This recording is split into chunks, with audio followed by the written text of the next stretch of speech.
Bonsoir mesdames et messieurs, il est 22 heures. Merci à vous de nous rejoindre pour ce bulletin d'information de la soirée. Au sommaire de l'actualité. Le président de la République, Ismaël Omar Guelleh, prend part donc au 5e sommet Union africaine-Union européenne qui se tient actuellement à Abidjan, la capitale ivoirienne. Et la Corée du Nord affirme que son nouveau missile peut toucher tout le sol américain. Merci à vous de nous rejoindre. L'occasion nous est offerte en ce début de journal pour vous souhaiter bonne fête. Dès ce soir, donc, nous célébrons avec le monde musulman le Mouloud an-Nabi, ou la date anniversaire de notre bien-aimé prophète Mohammed, paix et salut de Dieu soit sur lui. Les fidèles musulmans vont donc commémorer cette fête du Mouloud an-Nabi, marquant la naissance de notre bien-aimé prophète Mohammed, le dernier messager de Dieu, paix et salut de Dieu soit sur lui.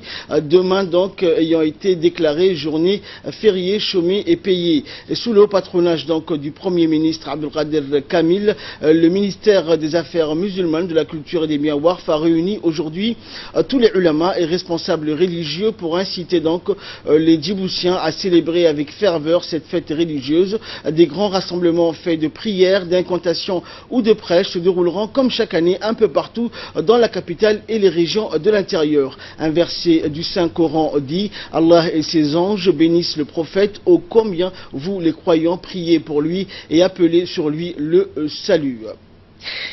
C'est hier soir donc que l'avion du président de la République Ismaël Omar Guelleh a touché le tarmac de l'aéroport international Félix Houphouët-Boigny d'Abidjan pour prendre part donc au 5e sommet entre l'Union africaine et l'Union européenne et qui est prévu donc de durer 2 jours. À sa descente d'avion, le chef de l'État donc a été accueilli par une importante délégation comprenant notamment des membres du gouvernement ivoirien ainsi que la délégation djiboutienne ayant participé aux travaux préparatoires et que conduisait le ministre des Affaires étrangères Mahmoud Ali Youssouf. Se trouvait également à l'aéroport le secrétaire d'État à la jeunesse et au sport Hassan Kamil, l'ambassadeur de Djibouti auprès de la Côte d'Ivoire et résident au Maroc Ibrahim Bilé, l'ambassadeur de Djibouti auprès du Royaume de Belgique et de l'Union européenne Omar Saïd et l'ambassadeur de Djibouti auprès de la République fédérale démocratique d'Éthiopie et représentant de Djibouti auprès de l'Union africaine Mohamed Idriss Faraha. Le chef d'état-major commandant de la force africaine d'interposition en Somalie, le général Ousmane Nour Soubaglé, figurait également parmi les personnalités qui ont accueilli donc le chef de l'État à l'aéroport d'Abidjan.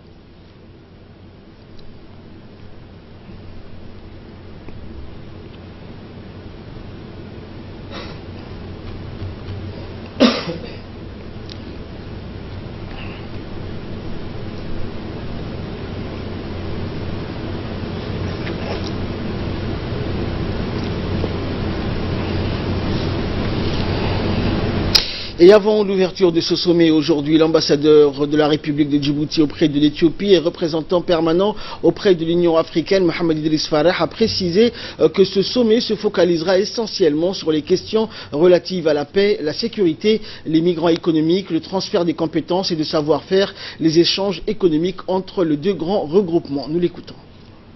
C'est la première fois que ce sommet a lieu dans cette appellation. Avant, c'était Afrique-Europe.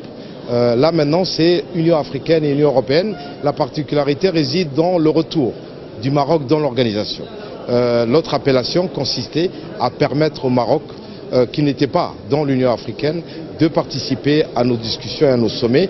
Maintenant ils sont de plein droit pays membres de l'Union africaine et donc le format est celui-là. Ensuite nous sommes, Djibouti par ailleurs est président du comité de partenariat. Je préside le comité de partenariat entre l'Union africaine et l'Union européenne, mais pas seulement, entre tous les partenariats que l'Union africaine a avec les différents partenaires, que ce soit la Chine, le Japon et d'autres. Et donc aujourd'hui, nous avons travaillé au niveau des Européens, au niveau des experts. D'abord, sur la déclaration qui est examinée en ce moment par les Européens. De quoi parle cette déclaration? D'abord, c'est une déclaration d'ordre politique, mais pas seulement. Pas seulement parce que ça parle également d'économie, d'intégration, de paix et de sécurité. Comment l'Union africaine pourrait aider le continent africain à rester un continent stable en matière de paix et de sécurité. Et comment surtout, et c'est ça l'enjeu le plus important, comme c'est un sommet axé sur la jeunesse, comment permettre à la jeunesse demain de trouver des emplois sur leur continent et comment aider les jeunes africains. La majorité de la population sur notre continent est effectivement de jeunes. Et donc c'est comment pouvoir trouver et assurer l'avenir de la jeunesse sur le continent africain. Nous sommes en train de parler d'industrialisation parce que c'est ça qui est essentiel. Et donc comment permettre une industrialisation sur le continent africain susceptible de trouver un emploi pour l'ensemble de nos jeunes et d'éviter de voir ce que nous voyons à travers la presse internationale, c'est-à-dire la migration de nos jeunes qui sont d'ailleurs la force du continent africain et qui partiraient ailleurs. Et donc l'enjeu est important. Les Européens sont prêts à nous aider dans cette perspective-là et donc nous travaillons ensemble et c'est l'idée au moment du sommet. Bien sûr que le président de la République sera là pour participer à ce sommet ainsi que l'ensemble ou une bonne partie des leaders pas seulement africains mais aussi européens, pour justement lancer cet appel, cette déclaration forte qui va concerner la jeunesse et l'avenir du continent africain. Et le 5e sommet Union africaine-Union européenne s'est ouvert donc ce matin à Abidjan, la capitale ivoirienne, que le chef de l'État Ismaël Omar Guelleh a rejoint hier soir en provenance du Kenya. Le sommet a été donc ouvert par le président ivoirien Alassane Ouattara. Les chefs d'État et de gouvernement africains et européens se sont réunis pour ce sommet qui a pour thème principal investir dans la jeunesse pour un avenir durable. Outre le président Guelleh, le président du Conseil européen, le président de la Commission européenne, le président de l'Union africaine et le président de la Commission de l'Union africaine sont également présents. Ce sommet sert de plateforme de dialogue entre les pays africains et européens en vue de dynamiser le partenariat entre les deux parties. Cette rencontre sera une occasion pour les leaders des deux continents de renforcer les liens politiques et économiques. Et c'est lors du sommet donc, de l'Union africaine tenu à Kigali au Rwanda en juillet 2016 que la Côte d'Ivoire a été désignée pour abriter le 5e sommet Afrique-Union européenne.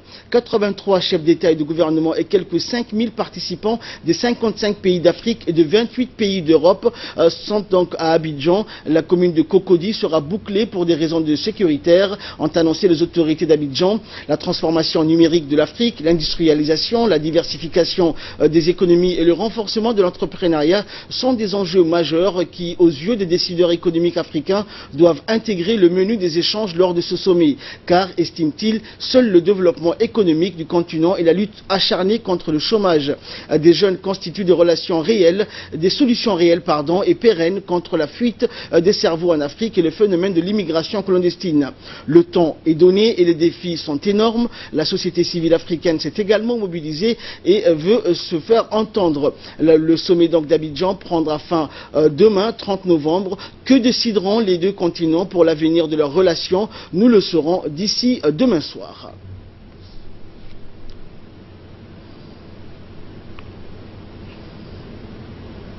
Et notre équipe sur place a eu l'occasion d'interviewer aujourd'hui, au moment de l'ouverture de ce 5e sommet Union africaine-Union européenne, le chef de l'État français Emmanuel Macron, qui est en tournée dans l'Afrique de l'Ouest, première tournée donc du chef de l'État français en Afrique. Il s'est exprimé au micro de notre correspondant à Abidjan, Ali Abdillahi. Regardez, c'était aujourd'hui à Abidjan.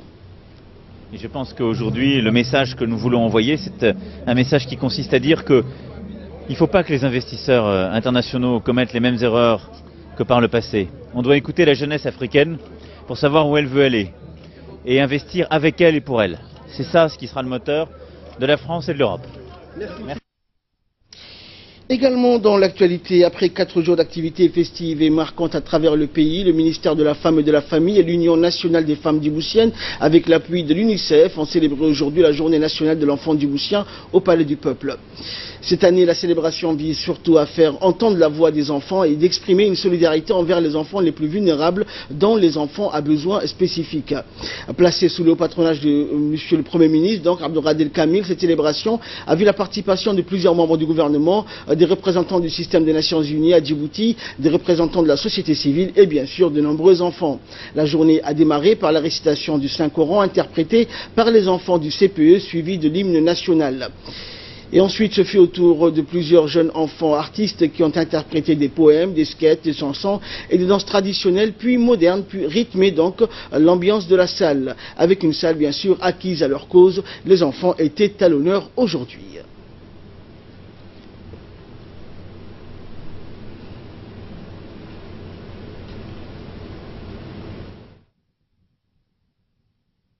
pour marquer l'anniversaire de l'adoption de la Convention relative aux droits de l'enfant.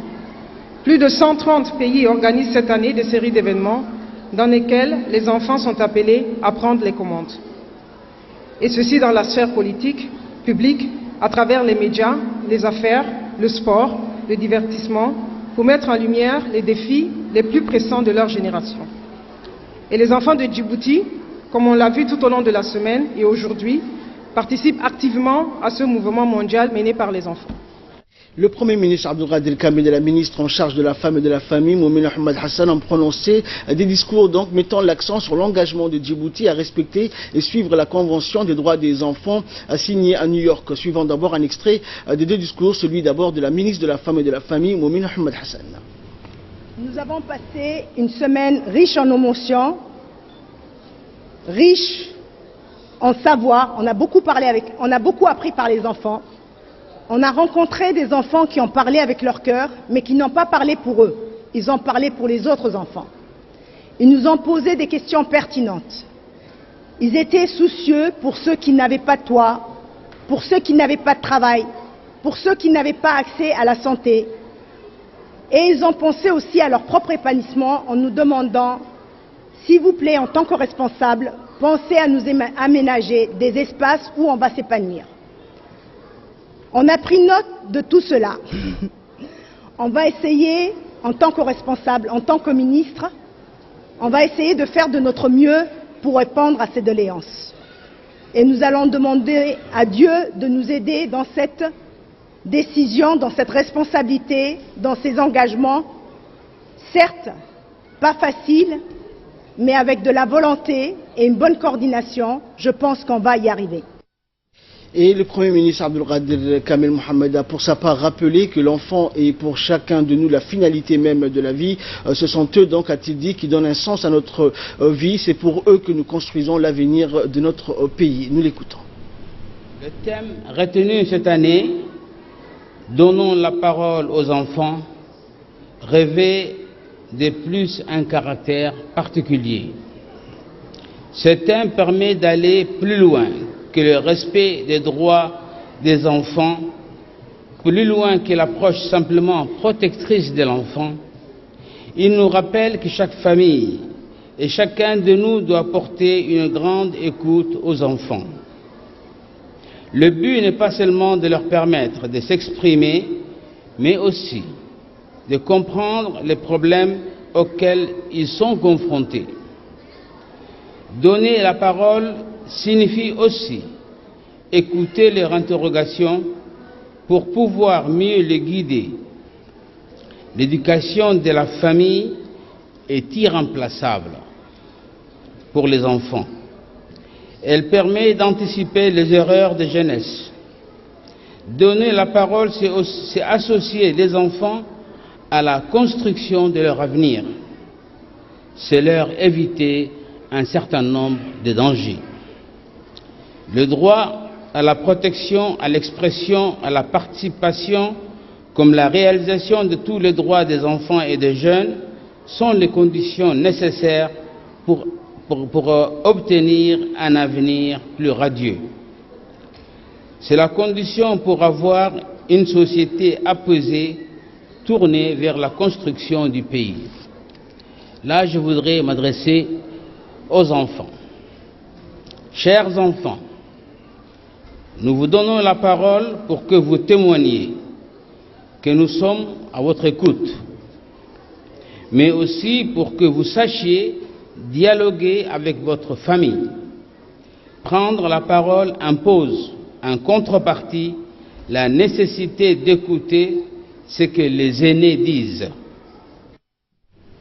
Et pour clore en apothéose cette journée, plusieurs cadeaux donc ont été offerts aux enfants de la part des officiels présents, dont notamment le Premier ministre, la ministre de la Femme et de la Famille, ainsi que les hautes personnalités du gouvernement et les partenaires, notamment du système des Nations Unies à Djibouti, donc étaient présents et ont offert de nombreux cadeaux aux enfants à l'occasion de la célébration donc de la Semaine nationale de l'enfant djiboutien. Rappelons que le ministère de la Femme et de la Famille, en collaboration avec l'UNICEF, l'UNICEF et l'UNFD a organisé donc une série d'activités durant toute cette semaine avec les enfants de la capitale et des régions de l'intérieur.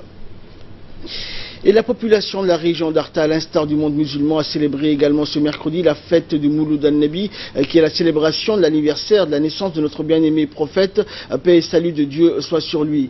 Et pour commémorer ce jour, donc, les habitants des autorités de la région d'Arta ont remis à l'ensemble des responsables locaux de cette région une douzaine de dromadaires pour procéder donc au sacrifice rituel. De ce fait, les autorités de la région d'Arta et la société civile vont honorer donc cet anniversaire en organisant plusieurs veillées dans toutes les localités que compose la région d'Arta. Également dans l'actualité nationale, le ministre du Travail chargé de la réforme de l'administration, Hassan Edil Samliya, a reçu donc ce mercredi dans son cabinet la représentante de l'Organisation internationale pour l'immigration, accompagnée d'une délégation canadienne agissant pour le compte de la société Olimel. Ont participé à cette réunion les cadres du ministère du Travail, le secrétaire général, le directeur général de la NEFIP et la chef des services de l'emploi du ministère. Cette réunion de travail fait suite à une précédente rencontre qui portait sur les voies et moyens de faciliter l'immigration de la main-d'œuvre djiboutienne vers le Québec. Un premier contingent de 35 jeunes seront recrutés par la société Olimel dans la filière volaille. D'autres opportunités d'emploi des jeunes sont mises également en perspective avec cette société qui concerne donc une offre de 150 emplois supplémentaires à pourvoir dans le cadre des programmes de migration de travail. Et enfin, pour clore l'actualité nationale, sous la coprésidence du ministère de la décentralisation et du secrétariat d'État aux affaires sociales, a eu lieu donc hier au conseil régional de la région de Dikil, lancement donc d'une opération nationale de dénombrement des personnes à besoins spécifiques. Les mots d'ouverture de l'atelier ont été prononcés par le président du conseil régional et par le directeur de la décentralisation, également par le préfet adjoint et par la directrice des affaires sociales. Les intervenants ont tous insisté sur l'utilité de cette enquête, de la collaboration attendue de la population pour assurer le succès de cette entreprise nationale qui va contribuer à l'amélioration des conditions de vie des personnes à besoins spécifiques. Cette opération, donc préparée en collaboration avec le réseau national des personnes handicapées, est une première à Djibouti et débouchera sur la constitution d'une base de données unique pour des personnes à besoins spécifiques répertoriées sur l'ensemble du territoire national. De quel type d'handicap, donc d'évaluer en quelque sorte le pourcentage de l'handicap, et ça permettra également de connaître non seulement le programme, la jeunesse de cette problématique, mais ça nous facilitera également de préparer ou de planifier un certain nombre de programmes d'appui pour les personnes à besoins spéciaux. Et de là, nous passons à l'actualité africaine et internationale. Au Ghana, notamment, Emmanuel Macron veut étendre l'influence française. Et après le Burkina Faso et la Côte d'Ivoire, Emmanuel Macron achève donc sa tournée africaine demain jeudi par une visite au Ghana, un pays anglophone choisi par le président français pour illustrer sa volonté d'une approche continentale de l'Afrique au-delà du monde francophone. Regagner de l'influence en Afrique, c'était l'un des objectifs de cette tournée du président Macron, partisan d'une modernisation des relations franco-africaines basées sur l'entrepreneuriat, l'investissement et la jeunesse. Et dans l'actualité internationale, l'appel au pardon du pape François, le souverain pontife demande de pardonner à une foule de 150 000 Birmans catholiques, une messe inédite pour le pape François et surtout pour les fidèles catholiques de Birmanie qui accueillaient pour la première fois le souverain pontife devant une foule de 150 000 personnes tout en retenue. Le chef de l'église catholique, très ému, leur a dit d'être venu comme un pèlerin pour les écouter et apprendre d'eux, pour leur offrir quelques paroles d'espérance et de consolation. Un appel au pardon donc, alors que le pape n'a pas prononcé le nom des Rohingyas lors de cette visite.